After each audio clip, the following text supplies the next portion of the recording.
Hello friends, ಇವತ್ತಿನ ವಿಡಿಯೋದಲ್ಲಿ ನಾವು ಪಾನಿಪುರಿಗೆ ಬೇಕಾದಂಥ ಸ್ವೀಟ್ ಚಟ್ನಿ ಮತ್ತು ಖಾರ ಚಟ್ನಿ ಹೇಗೆ ಮಾಡೋದು ಅಂತ ನೋಡೋಣ.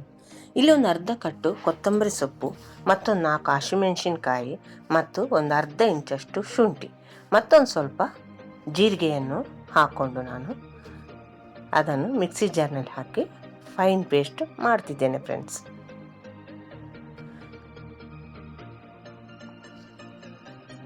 ಈಗ ಇದಕ್ಕೆ ಪುದೀನ ಸೊಪ್ಪು ಒಂದು ಸ್ವಲ್ಪ ಹಾಕ್ಕೊಂಡು ನೀರು ಹಾಕ್ಕೊಂಡು ಇದನ್ನೀಗ ರುಬ್ಕೊಳ್ಳೋಣ ಫ್ರೆಂಡ್ಸ್. ಈ ಚಾನಲ್ಗೆ ಹೊಸಬ್ರಾದರೆ ಈ ಚಾನಲನ್ನು ಸಬ್ಸ್ಕ್ರೈಬ್ ಮಾಡ್ಕೊಳ್ಳಿ. ಬೆಲ್ ಐಕಾನನ್ನು ಆಲಲ್ಲಿ ಸೆಟ್ ಮಾಡಿದರೆ ನಾನು ಮಾಡೋ ವಿಡಿಯೋ ನಿಮಗೆ ನೋಟಿಫಿಕೇಷನಲ್ಲಿ ಬಂದುಬಿಡುತ್ತೆ ಫ್ರೆಂಡ್ಸ್. ಈಗ ಇದನ್ನು ಮಿಕ್ಸಿ ಜಾರ್ನಲ್ಲಿ ರುಬ್ಕೊಂಡಿರೋದನ್ನು ನಾನು ಒಂದು ಸ್ಟೀಲ್ ಪಾತ್ರೆಗೆ ಹಾಕ್ಕೊತಿದ್ದೇನೆ ಫ್ರೆಂಡ್ಸ್. ಈಗ ಇದಕ್ಕೆ ಒಂದು 4 ರಿಂದ 5 ಗ್ಲಾಸ್ ನೀರನ್ನು ಸೇರಿಸ್ಕೊತೇನೆ ಫ್ರೆಂಡ್ಸ್.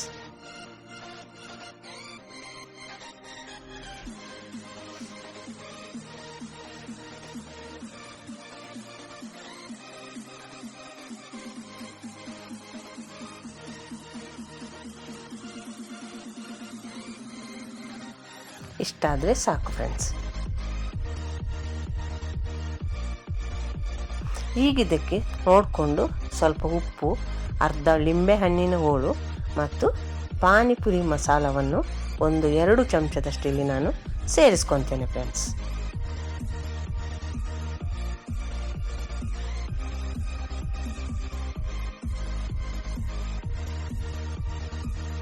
ಈಗ ಈ ಪಾನಿಪುರಿ ಮಸಾಲವನ್ನು ಸೇರಿಸ್ಕೊಂಡ್ಮೇಲೆ ಇದನ್ನು ಚೆನ್ನಾಗಿ ಮಿಕ್ಸ್ ಮಾಡ್ಕೋಬೇಕು ಫ್ರೆಂಡ್ಸ್.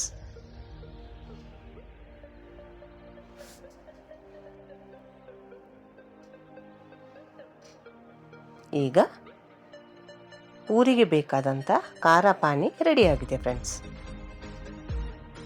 ಇದನ್ನು ಸರ್ವ್ ಮಾಡಬೇಕಂದ್ರೆ ಸ್ವಲ್ಪ ಈರುಳ್ಳಿ ಮತ್ತು ಸೇವನ್ನು ಹಾಕಿ ಸರ್ವ್ ಮಾಡ್ಕೋರಿ ಫ್ರೆಂಡ್ಸ್.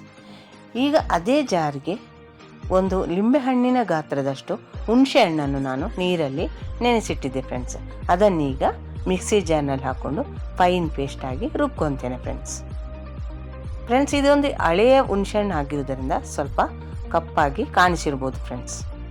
ಈಗ ಅದನ್ನು ರುಬ್ಬಿದ ಪೇಸ್ಟನ್ನು ಒಂದು ಸ್ಟೇನರಲ್ಲಿ ಹಾಕ್ಕೊಂಡು ಸೋಸ್ತಿದ್ದೇನೆ ಫ್ರೆಂಡ್ಸ್.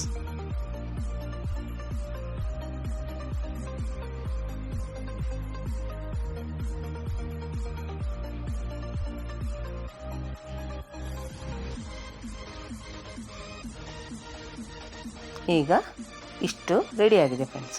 ಈಗ ಇದನ್ನು ಚೆನ್ನಾಗಿ ಕುದಿಸ್ಕೊಳ್ಳೋಣ. ಈಗ ಇದಕ್ಕೆ ನೋಡಿಕೊಂಡು ಒಂದು ಅರ್ಧ ಚಮಚದಷ್ಟು ಖಾರ ಪೌಡ್ರ್ ಅಥವಾ ರೆಡ್ ಚಿಲ್ಲಿ ಪೌಡ್ರ್, ಮತ್ತೊಂದು ಅರ್ಧ ಚಮಚದಷ್ಟು ರುಚಿಗೆ ನೋಡಿಕೊಂಡು ನೀವು ಉಪ್ಪನ್ನು ಸೇರಿಸ್ಕೊರಿ ಫ್ರೆಂಡ್ಸ್. ಮತ್ತೊಂದು ಸಣ್ಣ ತುಂಡು ಬೆಲ್ಲ, ಇವೆಲ್ಲವನ್ನು ಹಾಕಿ ಇದನ್ನು ಚೆನ್ನಾಗಿ ಕುದಿಸ್ಕೊಳ್ಳೋಣ ಫ್ರೆಂಡ್ಸ್.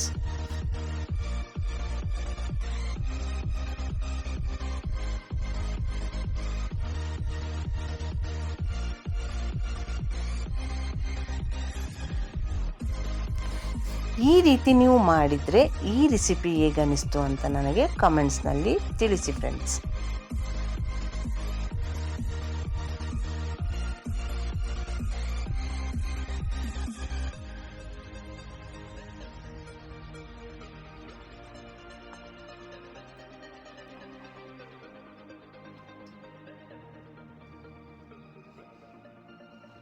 ಈಗ ಇದನ್ನು ಚೆನ್ನಾಗಿ ಕುದಿಸ್ಕೊಳ್ಳೋಣ ಫ್ರೆಂಡ್ಸ್.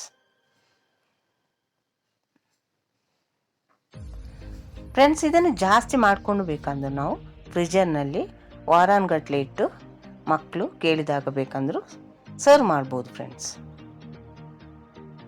ಈಗ ನಮಗೆ ಬೇಕಾದಂಥ ಸ್ವೀಟ್ ಪಾನಿ ಮತ್ತು ಖಾರ ಪಾನಿ ರೆಡಿಯಾಗಿದೆ ಫ್ರೆಂಡ್ಸ್.